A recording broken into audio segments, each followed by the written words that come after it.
Okay, so let's not keep everyone waiting, Kristof. I will want to welcome all of you. I am Sarah, Customer Success Manager here at MobieTrain, and today we are going to present to you our live feature flash.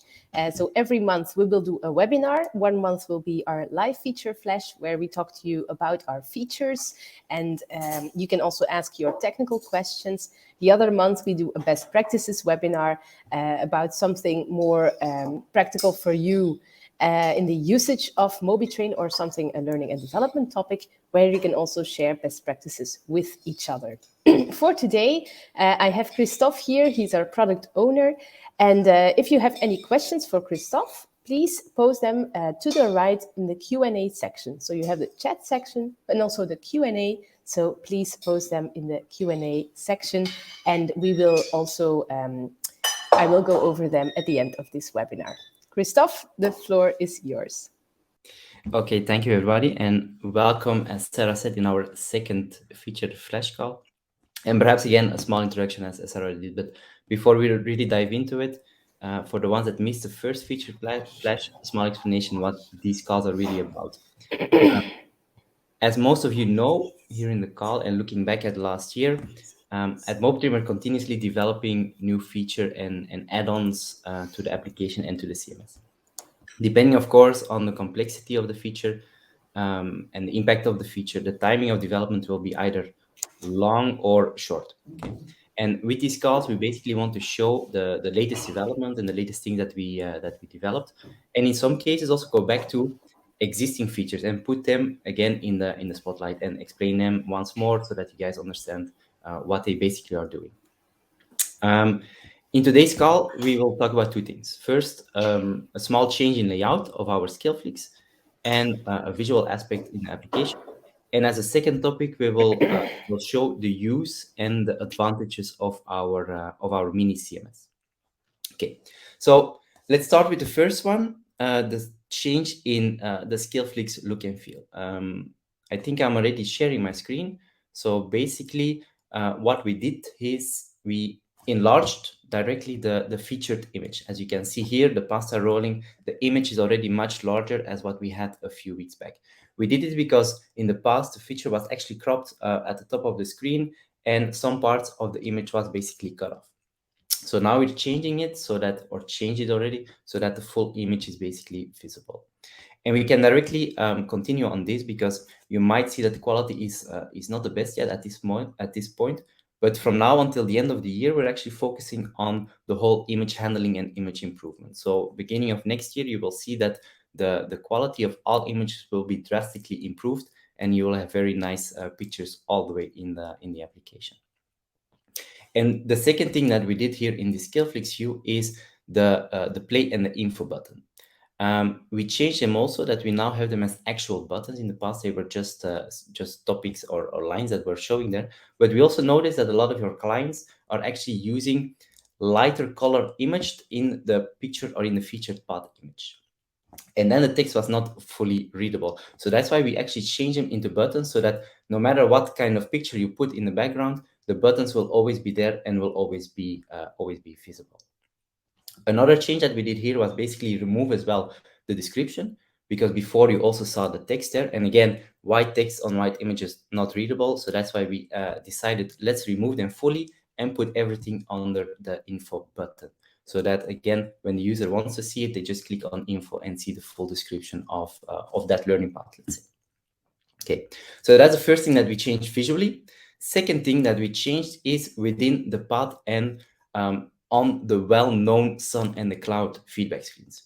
Sun and the Cloud feedback screens are basically already there from the beginning of MobieTrain. But we got a few questions on them, if you could change them, if you could customize them, all those things. So we started thinking, what can we actually do to make them more attractive? And we decided, let's change them into all and well-known emojis for everyone. So I'll show them what they look like. So when I go into our learning path, I call it Happy Italy. And when I open it, I have a few questions here in line. So what we did is we replaced the sun and the cloud with the emojis, and we have at this point 6 different emojis, 3 positive and 3 negative ones. They will always appear randomly depending on how you answer, of course. But again, 3 positive, 3 negative ones. So if I answer this one positive, you will see the first one. The animation will also be in loop. So if a person reads the comments on the positive screen, they will always see the animation appearing again. Our first one. As I said, they're appearing in a loop, so I hope I will get the other one as well. So this is the second one, a smiley emoji. And our third one, it's with hearts. If I now do things wrong in the application, you will see that the emoji is crying. Another animation. This is the same one, as I said, random, so I hope the last one will show the correct one. Okay, like this. So again, 3 positive, 3 negative, they appear randomly, so the user will always see different ones appearing depending on how he answered, of course. The advantage of these emojis is as well that we can keep building on them. So now we actually have 6, but everybody knows you have hundreds of emojis, so we can keep on adding them, can keep on customizing them perhaps in the future as well, and expanding the library on this, and also perhaps changing them in other places in the application. Okay. So that was the first topic I wanted to talk about. So the visual changes in the application. The second point, as I said, is more on management. It's about the mini CMS. Mini CMS is very simple, a restricted view of the admin CMS. And I directly show it in practice so that it makes more sense what it does. So this is the normal CMS, as you all know, as the admins most of probably here in the call have access to. So you see all your learning paths, you see your external content, you see your management, newsfeed, all those things. And you also have the last step with your stores. In this example, or this account, for example, has 3 different stores. Within every store, you have a person. In the Champs-Élysées, you have 1, Fifth Avenue, you have 2, and Via Napoleon, you have 4 users. Okay. If we now go to our user management, you will see that we have 1 manager user as well. Okay, so this is our store manager in this example. If I open his stores, you will see that he's linked to 2 out of these 3 stores.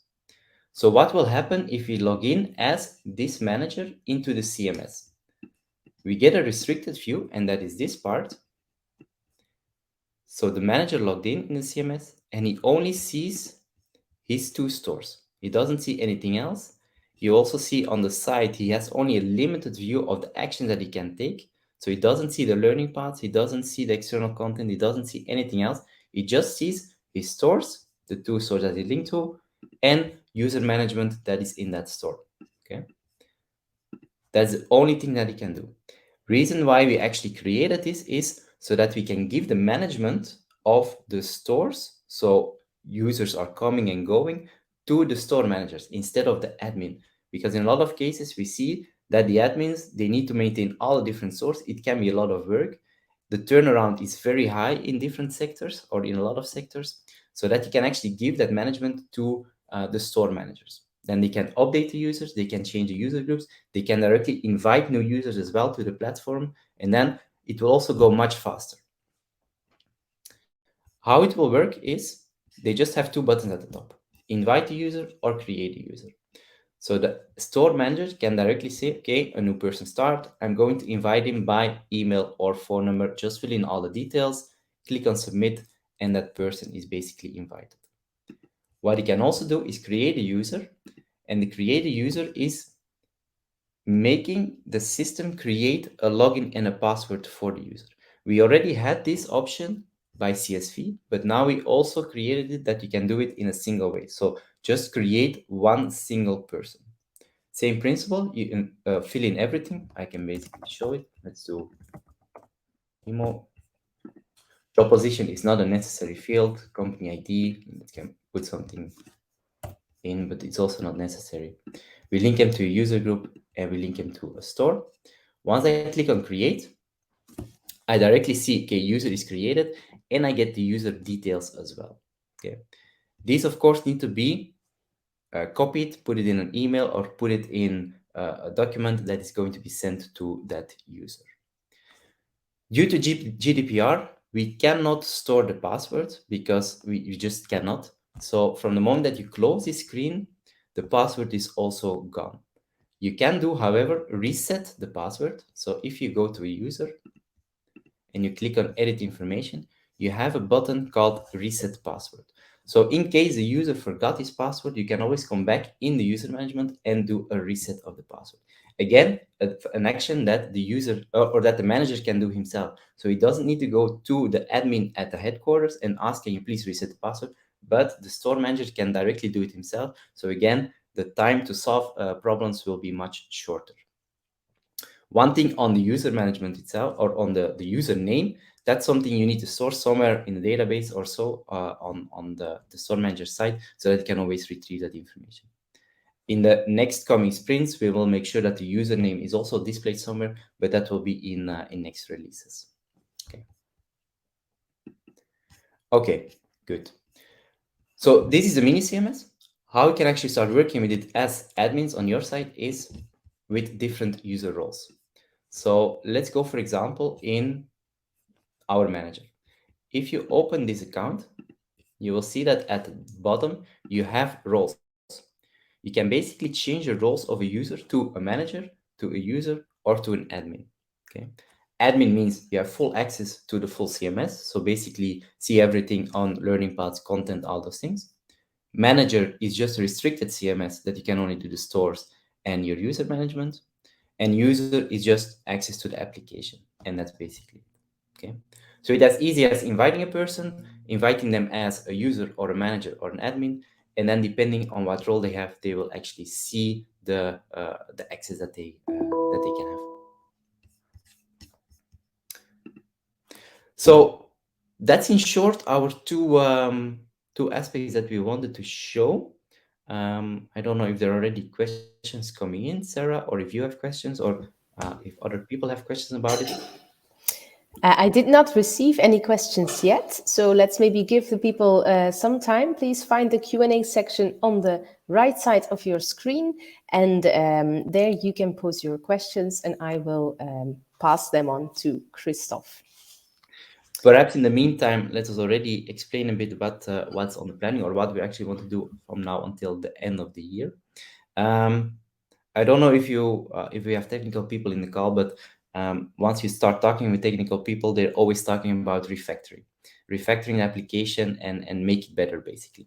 And that's something that we have now on the planning. So in December, most of the time, always a more quiet period, we are going to do not a full refactoring, but a refactoring of the application. So maintaining everything, looking back at certain things that we developed to make them even better, all those things. So that's one of the things that we have on the planning. And then the second, I already mentioned it very shortly, is the image handling. So image handling is one of our key priorities, to make sure that all the images that you upload, that you can basically upload them as you have them. You don't need to resize them, you don't need to crop them, you don't need to make them lower in megabytes or kilobytes, that we basically do everything in the backend. So you upload a picture, the system knows, okay, it needs to be put in an avatar, so it needs to have that dimension, that size, to make sure it's looking good. If you put it as a featured path, the dimensions will be much bigger, the quality needs to be better, all those things will be handled in the backend. So for admin purposes, it's just uploading a picture, and the system will basically do whatever it needs to happen to make sure that the image looks great. I think a lot of admins will really like that feature once it launches. I have one question. So for the reset password button, so this is possible as well for managers and admins, and as well for the users that you invite per email, SMS, or the ones that the system creates. It's for everyone. No, the reset password button in the CMS that I showed you is only for the user creation. If you invite a person by email or by phone number, you need to go via the login page. So something I can also show. So if you log out here, you have here a forget your password button. So if you click on that one, the user can basically fill in his phone number or his email, and then he will receive a link to reset the password. Uh, Reason why we're doing this, if you invite a person by email or phone number, they also need to set their own passwords. Also, again, GDPR wise, we cannot set the passwords for email or phone invitations. Okay, so that's why for them, they need to basically request a reset password themselves. For the user that were created in the CMS, we have foreseen the button. Okay, thank you very much. Are there any other questions? I have one here. Does MobieTrain make their own graphics or do you use a stock image website? And if so, which website? That's more content wise. Let me see that I give you the correct information, but for that one, perhaps you need to address it in the next call that content has. But most of the time, what I know at least is that it has two ways. We have our own images library where we can actually choose images from, and I think it's even Shutterstock, if I'm not mistaken, that we sometimes take Yes, pictures out. indeed. Um, Yes. but on the other side, clients also provide us with a lot of their own images that we actually include in learning paths, and we actually tweak them or make sure that they actually fit the learning path or the question that it is. So it actually works in two ways. Client related or client owned pictures and some pictures from Shutterstock to make sure that the content looks nice.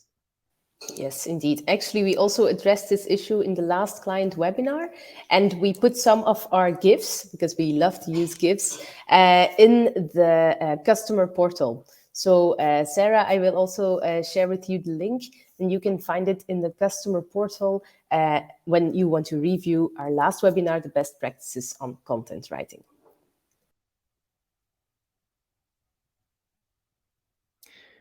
Okay. Here, Bas also asks, at Renewy, we make use of pexels.com. Okay, this is a good one, Bas, thank you. And the paid version of Envato Elements for stock photos. That's a good tip. Thank you, Bas.